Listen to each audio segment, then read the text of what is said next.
What up though? So this is the second to last video for 2025. Before we get to that sneaker of the year video, I had to do this one. But first, today was fire. That Avengers trailer leaked. It was crazy. We saw Professor X, Magneto, and Cyclops taking off his visor for a crazy optic blast. For y'all that don't know, I'm a huge superhero and video game fan. I had to put the Detroit Tigers Beast tat on, man. That trailer was crazy. The sneaker of the year video is coming from me. But first, we got to talk about my top 5 Nike sneakers and I'm looking forward to in 2026. Starting off the list, if you see what's in front of me, you should already know where I'm going with this. The Nike Air Diamond Turf 2. I got a 2 for the 49ers colorway and the Fire Red colorway. The Diamond Turf had an amazing year with a ton of colorways. I only really needed these, but it's going to be great to get the Diamond Turf 2 back next year for the first time in 14 years. We ain't seen these since 2012. They both need to come home.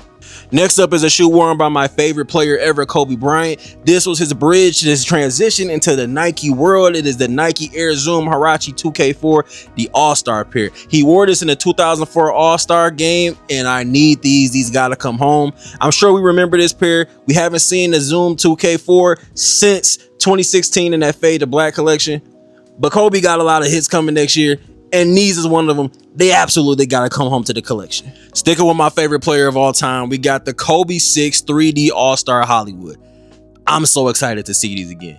Originally released in 2011, Kobe never put these on court for the All-Star game, but next year will be the 15th anniversary for these, and I gotta have them. I'm gonna make sure I get them this time. Having that blurred print to mimic the 3D effect without the 3D glasses is still fire. I love Kobe 6s and I know they generally fly, so I'll be on top of it this time to make sure I get my pair. Up next is a 90s classic, the Nike Air Zoom Flight 98, the glove, the black and white pair. Absolutely fire. It's about time this came back. We ain't seen this since 2013. I know some of y'all hate the lacing system. I know some of y'all hate the shroud, but that's the characteristics that make this an absolute classic. And it's going to be amazing to have the red monkey paw cage back in the collection.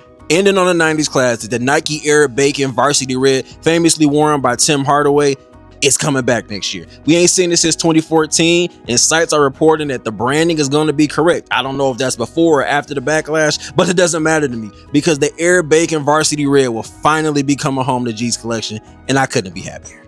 I've heard a lot of people say that 2026 is not going to be a great year like 2025 was.